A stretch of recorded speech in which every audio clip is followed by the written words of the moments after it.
सवालों का जवाब नहीं आ रहा है, shifting of the goal post भी हो रहा है क्या अभिषेक? क्योंकि अब एक सवाल जो 10वीं बार ये मध्यस्थता का राग अलाप रहे हैं डोनाल्ड ट्रंप, ये देश को, हम भारत को, भारत सरकार हमारी कूटनीति को एम्बैरस कर रहे हैं क्या कि नहीं मैंने व्यापार का हवाला देकर ये जंग रुकवा दी? Why can't we tell him and the US government to stop peddling lies कि झूठ बोलना बंद करो, ये हमारे देश हित में नहीं है? ये खुलकर क्यों नहीं बोला जा रहा? जब पहली बार इस तरह का बयान डोनाल्ड ट्रंप का आया था संदीप जी, मैं आपके डिबेट पर लाइव था और आपने तब भी यही सवाल पूछा था और आपने बहुत दृढ़ता से कहा था कि ये डोनाल्ड ट्रंप कौन होता है। हमारे देश की सेना ने और विदेश मंत्रालय ने इसको साफ कर दिया है कि भारत और पाकिस्तान के बीच जो कुछ हुआ है उसमें तीसरे किसी का हस्तक्षेप नहीं है। अब ये बात समझ से परे है कि अमेरिका जैसे बड़े देश के राष्ट्रपति लगातार इस तरह की हल्की बात क्यों कर रहे हैं। अरे भाई, हम भारत के नहीं, वो हल्की बात कर रहे हैं, हम भारी बात क्यों नहीं करते? सीधा आकर देश के विदेश मंत्री ही, मैं एक उदाहरण के तौर पर कह रहा हूं, सीधा देश को बता दे, दुनिया को बता दे कि ट्रंप जो आदतन झूठ बोलना जिसकी फितरत में है, वो कोरी झूठ बोल रहा है। ये किसी सनकी दिमाग की पैदाइश है, उपज है कि जी भारत पर हमने दबाव डाल दिया। ये बोलिए ना, ये बोलने में दिक्कत क्यों हो रही है? या दरअसल ये टैरिफ वॉर एक दिक्कत है, 26% जो टैरिफ लगाए। नहीं, वो कोई दिक्कत नहीं। और हमने शुरू में ही कहा है कि भारत के हर नागरिक से अगर आप पूछेंगे तो युद्ध के समय कोई भी बलिदान देने को हम तैयार रहते हैं। जब हमारे वीर जवान अपने प्राणों की आहुति देने में पीछे नहीं हटते हैं तो भारत तो पाकिस्तान गिड़गिड़ाया और हमने सीज फायर के लिए हम तैयार हो गए। ये भी गले से नहीं उतरती ना। ये सरकार तो वो है कि भाई जवाहरलाल नेहरू ने गलती की, इंदिरा गांधी ने गलती की, 3 दिन पीओके और हम वहां पर युद्ध को खींच देते तो हमारे कब्जे में आ जाता। अगर आप मुझे 60 सेकंड का समय देंगे तो मैं बहुत लॉजिकली शायद आपको समझा पाऊंगा। जी, समझाइए ना प्लीज। और परसेप्शन क्या बनाया जा रहा है। इससे पहले भी हमारे देश पर आतंकवादी हमले होते रहे, आपने देखे हैं कई इसके उदाहरण। उसके बाद एयर स्ट्राइक, सर्जिकल स्ट्राइक होती रही। कभी ऐसा नहीं होता था कि पाकिस्तानी सेना खुलकर आतंकियों के समर्थन में चली आए। इस बार जब आतंकवादी हमला हुआ, हमारी सेना ने जवाब दिया, पाकिस्तान की सेना सामने आई। उसके बाद मुंहतोड़ जवाब देते हुए हमने 100 किलोमीटर अंदर घुसकर इनके जो एयर फोर्स के बेसिस थे उनको ध्वस्त किया और इनके जितने प्रमुख शहर थे वहां भी मिसाइलें दागी गई। अब पाकिस्तान को यह बात लग गई कि परमाणु वाली तो सिर्फ गीदड़ भभकी है, ऐसा हो नहीं सकता है। तो हम युद्ध की तरफ बढ़ रहे थे, युद्ध में गए नहीं थे। हम जवाबी कार्रवाई कर रहे थे। एक बार जब हमारे देश पर हमला होता है तब जवाबी कार्रवाई, उसके बाद पाकिस्तान की सेना कवर देने आती है तब भी एकदम ठोक करके कार्रवाई की गई। उसके बाद पाकिस्तान को लगा कि भाई ये तो बहुत बड़ा नुकसान इनको हो जाएगा, तब उनके डीजीएमओ ने बात की और सीज फायर की बात की। तो अधमरा पाकिस्तान को, बिल्कुल ठीक कहा आपने, और मैंने 1 मिनट से ज्यादा का आपको वक्त दिया। अधमरा कर दिया था पाकिस्तान, घुटनों पर आ गया था। ये मैं सवाल कई बार पूछ चुका हूं, तो उसको ब्रीदिंग स्पेस क्यों दे दी? यही सवाल कांग्रेस पूछ रही है। क्या आप अमेरिका के दबाव में आकर पहलगाम की विधवाओं को न्याय नहीं दिलवा पाए? क्या व्यापार के डर से आपने घुटने टेके और सिंदूर का सौदा कर बैठे?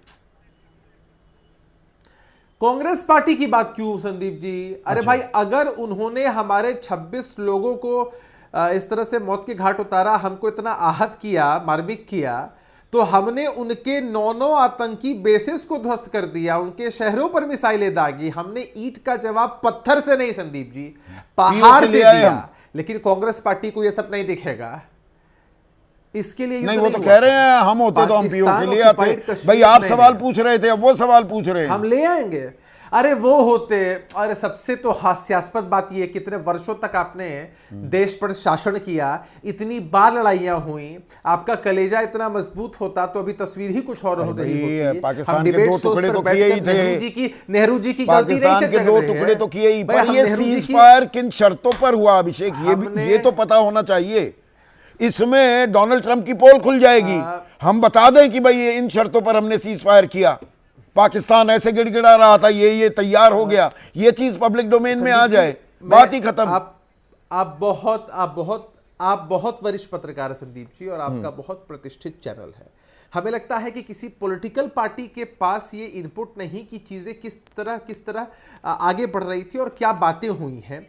दोनों देशों के सेना के लोगों ने बात की और उसके बाद जो कंक्लूजन आया, जो कंडीशंस हुई, वो हमारे सामने है और सेना ने ब्रीफ कर दिया। बहुत उसका अच्छी बात विश्लेषण कही। लोग अलग-अलग इनपुट्स तरीके तो से सिर्फ कर रहे हैं। सेना और सरकार के पास हैं। ये इनपुट 7 समंदर पार सिंगापुर में क्यों साझा हो रही है? मेरे साथ, आपके साथ क्यों नहीं हो रही? अगर सेना के पदाधिकारी, सीडीएस महोदय कोई भी बात कहीं भी बोलते हैं, देश या विदेश के किसी कोने में बोलते हैं, तो निश्चित रूप से वो मीडिया के माध्यम से देश अरे के भाई, लोगों भारत तक में भी पहुंचती मीडिया है यही कि नहीं है? माध्यम है। प्रेस ब्रीफिंग भी है, तो प्रेस ब्रीफिंग भारत में ही हुई ना संदीप जी। इससे पहले जितनी भी प्रेस ब्रीफिंग हुई, चाहे वो विदेश मंत्रालय की प्रेस ब्रीफिंग हो या फिर सेना के पदाधिकारियों ने जो प्रेस ब्रीफिंग की, वो सब भारत में। हमें लगता है कि जब हम युद्ध में गए हैं संदीप जी, तो हर नुकसान के लिए हमको तैयार रहना चाहिए। हम जानते हैं कि जब गोलियां चलती हैं तो हमारे जवानों को गोलियां लग भी सकती है, इसकी परवाह नहीं, नहीं वो करना। नुकसान और होता आज है, झुका पर पाकिस्तान है। नुकसान किस इस बात तरह को का साबित करने की हुआ, अब जरूरत नहीं उस पर तो सीधे सीधे कुछ नहीं बोले हैं सीडीएस अनिल चौहान, उदयवीर। उन्होंने ये थोड़ा कहा है कि हमारे विमान गिर गए। पर ऐसा अब माहौल क्यों बना रहा है विपक्ष कि नहीं, विमान तो गिरे थे, हम ये वो सवाल पूछ रहे थे और उन सवालों की तस्दीक कर दी है सीडीएस अनिल चौहान ने। सवाल यहाँ से जवाब शुरू करूँगा मैं कि हमारे साथी कह रहे हैं कि सेना को मालूम है, सरकार को मालूम है। जब आप ऑल पार्टी मीटिंग करते हैं, ऑल पार्टी मीटिंग में तय करते हैं सबसे राय मशवरा लेके कि हम सेना सीमा पार हमला करेंगे, और सारे देश के नेता और सारे पार्लियामेंट में महत्वपूर्ण नेता आपको स्वीकृति दे देते हैं, तो आपको मालूम है, सेना को मालूम है, उन नेताओं को क्यों नहीं मालूम जिनसे आपने स्वीकृति लेके ये काम शुरू किया था? क्या हिंदुस्तान की पार्लियामेंट के मेंबर, अपोजिशन पार्टीज के leader of the opposition Singapore के पत्रकारों से भी कम महत्वपूर्ण है? क्यों नहीं मालूम उनको? दूसरा बात, हमारे सीडीएस ने कहा कि people in uniform were more mature. इससे मैं सीधा ये समझता हूँ कि ऑपरेशन ख़त्म होने के बाद जिस तरह प्रचार पे निकल गए, जिस तरह मीडिया में नई नई डिबेट्स चालू करवा दी गई और ये सेना की नहीं अपने कार्यकर्ताओं की जीत की तरह प्रस्तुत करने की कोशिश की गई, शायद ये इशारा है। हम सिर्फ ये जानना चाहते हैं कि जब आप युद्ध काल में थे तो हमने पूरी आपके साथ सहयोग किया, आपका समर्थन किया, आपके साथ आज भी है। अब ये तो बात कर लो, युद्ध खत्म हो गया, ये तो बात कर लो कि क्या गलती हो गई थी जिसके कारण ये घटना हुई? क्या चुनौतियां इस युद्ध में हमारे सामने आई टेक्नोलॉजिकली या अदरवाइज, जिनको आगे हमको तैयारी करनी है? क्योंकि कुछ तैयारी करोगे, कोई बजट सैंक्शन करोगे, कोई डील करोगे, तो पास तो संसद में ही करोगे ना। संसद की सुरक्षा सेना की तैयारियां तो संसद में ही होंगी ना। मैं आपसे पूछ रहा हूं, देखिए, नुकसान हुआ, सीडीएस ने कहा कोई बात नहीं, नुकसान विमान का कोई हुआ, ऐसा ये नुकसान कहां भी से? हो सकता है अभी जिसको मूल सवाल का जवाब नहीं दिया कि विमान ही गिरे हैं। ये मतलब इसमें एक ऐसी खुशी क्यों कि झलक क्यों दिखाई देती है कि देखो हमने कहा था विमान ना हमारे गिरे हो तो हमारे लिए तो बहुत अच्छा है ना, और नुकसान कुछ हुआ है वो तो होता है युद्ध में कि कोई खुशी नहीं हुई, कोई खुशी नहीं। मैं आपसे पहले भी बोल चुका हूं, आज फिर रिपीट कर रहा हूं, हम इस बात के लिए तैयार हैं कि चाहे हमारा नुकसान हुआ हो, चाहे हमारा कोई हमें अंदर से चैलेंज आ गया हो हमारे सामने, उसकी गोपनीयता देश के हित में रहनी चाहिए। लेकिन प्रधानमंत्री को ऑल पार्टी मीटिंग में आना चाहिए। जैसे युद्ध शुरू होने से पहले कहा था कि इस मीटिंग में अपनी राय दे दीजिए, बाहर मत कहिए कुछ, और किसी ने देश के नेता ने नहीं कहा, वो प्रधानमंत्री को ऑल पार्टी मीटिंग में आके कहना चाहिए कि क्या नुकसान हुआ, क्यों नुकसान हुआ। अगर अंदर कहा गया होता तो किसी विपक्ष के नेता को सवाल नहीं पूछना नहीं पड़ता। पर ये दूसरा सवाल सेशन में मिलाते तथाकथित फ्रेंड डोनाल्ड ट्रंप जो 10वीं बार वो मध्यस्थता का राग अलापने से इनकार ही नहीं कर रहे, ये एम्बैरेसिंग होता जा रहा है। सरकार सीधे सीधे उनको क्यों नहीं कहते कि चुप हो जाओ? इसमें दो बातें बहुत महत्वपूर्ण है संदीप जी। पहली, इंडिया के दृष्टिकोण से प्रधानमंत्री पे मेरा भरोसा है। उन्होंने कहा कि पाकिस्तान गिड़गिड़ा रहा था, लेकिन कल रक्षा मंत्री ने कहा कि अगर हमारी दोबारा पाकिस्तान से बात होगी तो पहले हम 3 आतंकवादियों को मांगेंगे, उनका नाम लेके कहा। तो अगर पाकिस्तान गिड़गिड़ा रहा था सीज फायर से पहले, तो उन 3 आतंकवादियों को उस समय क्यों नहीं लिया? ये भी शर्तें सीज फायर की क्या थी, किसी को नहीं बता रही। दूसरी बात, डिप्लोमेसी का मुद्दा ये है कि आपका दोस्त था। 2 महत्वपूर्ण डिप्लोमेसी विषय हैं। एक, आपका फ्रेंड थे डोनाल्ड ट्रंप, दोस्त ना रहा कोई बात नहीं, आप अमेरिका के डिप्लोमेट्स को तलब करते जैसे देशों में तलब किया जाता है। हाँ। और उनसे कहते कि अपने प्रेसिडेंट को बताइए कि हमारे देश की बेइज्जती न करें, उसको यू इशू अ डिमार्च ना, वो तो किया जा सकता है। वहां पर क्यों दिए जा रहे हैं? हमारी विदेश नीति, हमारी संप्रभुता पर कोई सवाल उठा रहा है, टीका कर रहा है कि मैं घुस गया और ये मान गए। आप कौन होते हो? और पाकिस्तान के साथ बराबरा कर रहे हो आप भारत का। ठीक है, आप डोनाल्ड ट्रंप को नहीं रोक सकते, कोई बात नहीं, लेकिन डोनाल्ड ट्रंप के यहां से जो डिप्लोमेट्स हैं उनको कड़ा संदेश दे सकते हैं, कार्रवाई कर सकते हैं।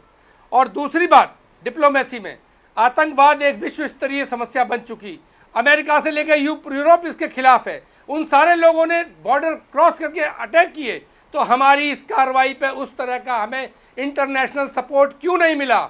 क्यों कोई देश खुल के हमारे साथ नहीं आया? क्यों अमेरिका हमारी और पाकिस्तान की तुलना कर रहा है? कोलंबिया पाकिस्तान का समर्थन करता दिखाई दे रहा था। वहां हमारा जो प्रतिनिधिमंडल गया है, आज की बड़ी खबर वो भी है, कोलंबिया ने अपना रुख बदल लिया, वो भारत के साथ आ गया। समर्थन क्यों नहीं कर रहे? ये डिप्लोमेटिक क्वेश्चन है, हमारा समर्थन क्यों नहीं कर रहे जब हम सही हैं? अमेरिका जब खुद मसूद अजहर को मार सकता है, ओसामा बिन लादेन को मार सकता है अमेरिका पाकिस्तान के अंदर, तो हमारी इस कार्रवाई के पक्ष में अमेरिका क्यों नहीं खड़ा हुआ? ये डिप्लोमेटिक सवाल है, इस पे चिंता करनी चाहिए और हमको इस पे गंभीरता से सारे बड़े नेताओं बिल्कुल। महेश वर्मा, आपके लिए मैंने ये कुछ सवाल, ये पहलू भी बचा कर रखा था। विदेश नीति ये देश की संप्रभुता का भी सवाल है ना। ये डोनाल्ड ट्रंप को हम चुप क्यों नहीं कराते? और डोनाल्ड ट्रंप नहीं चुप हो रहे, जैसा उदयवीर कह रहे थे, डिमार्च तो इशू हो सकता है। अमेरिकी राजदूत को बुलाओ, उनको कहो ये क्या हो रहा है, और ये कोरा झूठ परोसा जा रहा है। झूठ बोलने की आदत है आपके राष्ट्रपति की, ये हम क्यों नहीं कह रहे हैं? आपका ऑडियो अनम्यूट कीजिए महेश। देखिए संदीप जी, आपने ही अपने प्रोग्राम में एक दिन इस बात का कहीं खुलासा किया कि ये वही ट्रंप हैं जो कतर, या मुझे ध्यान नहीं है कि कतर या सीरिया में जाकर ये बोले कि हमने किसी तरह की इस तरह की कोई बात नहीं कही जो लगातार मेरे को लेकर कही जा रही है। अब सवाल ये है कि इस खुशफहमी में कौन होता है? ट्रंप को महत्व कौन देता है? हमारी एक डिप्लोमेसी ट्रंप महत्वपूर्ण नहीं है? नहीं, हमारे लिए किस लिए महत्वपूर्ण है? जब विदेश मंत्री डोनाल्ड ट्रंप माय फ्रेंड, वो घुमा कर उनको मोटेरा स्टेडियम ले जाया जाता है। मोटेरा में जाना, एक दोस्त किसी को बताना, आपको या मैं हम हमेशा ये कहते हैं कांग्रेस दोस्ती निभा रहे हैं। हमारी संप्रभुता, हमारे निजी मामलों में दखल देने की ताल ठोक रहे हैं और चुप होने का नाम नहीं ले रहे। मैं कह रहा हूं कि ऑपरेशन सिंदूर की सफलता के ऊपर कोई सवाल खड़ा करना या ऑपरेशन सिंदूर को लेकर कोई सवाल नहीं खड़ा कर रहा। आप फिर ऑपरेशन सिंदूर पर चले जाते हैं। सवाल यह है कि डोनाल्ड ट्रंप को चुप कराना तो होगा ना। किस बात का मुझे बताइए ना कि ट्रंप, अच्छा, डोनाल्ड ट्रंप कुछ भी कहते रहे, कोई फर्क नहीं पड़ता। क्या है, कौन सी ऐसी चीज जो है जो महत्व की नहीं रही, आज शौर्य की नहीं रही, पराक्रम की नहीं रही, देश की अस्मिता की नहीं रही? ट्रंप के बयान से ऐसा क्या हो गया? ट्रंप ने व्यापार की गाजर हमारे सामने लटकाई या वो धमकी दी, तलवार चलाई और हम मान गए। हम जीत रहे थे, बिलबिला गिड़गिड़ा रहा था पाकिस्तान, वो 3 आतंकवादी ही मान लेते जो उदयवीर कह रहे हैं कि इस बार 3 आतंकवादी मांगेंगे, इस बार मांग लेते। नहीं, उदयवीर जी तो हमारे प्रतिपक्ष के मित्र हैं, तो वो तो यही क्रिटिसिज्म के लिए उनके पास और क्या बचा हुआ है? अच्छा। यही कहेंगे। लेकिन सवाल यह है संदीप जी कि अगर मान लीजिए कि कोई ऐसा ऑपरेशन हमने शुरू किया और उस ऑपरेशन में जो हमारा मकसद था उसमें हम सफल वो ठीक है, सफल हो गए, उसको रोका क्यों? संघर्ष विराम की क्या शर्तें थी? और डोनाल्ड ट्रंप ये लगातार राग क्यों अलाप रहा है?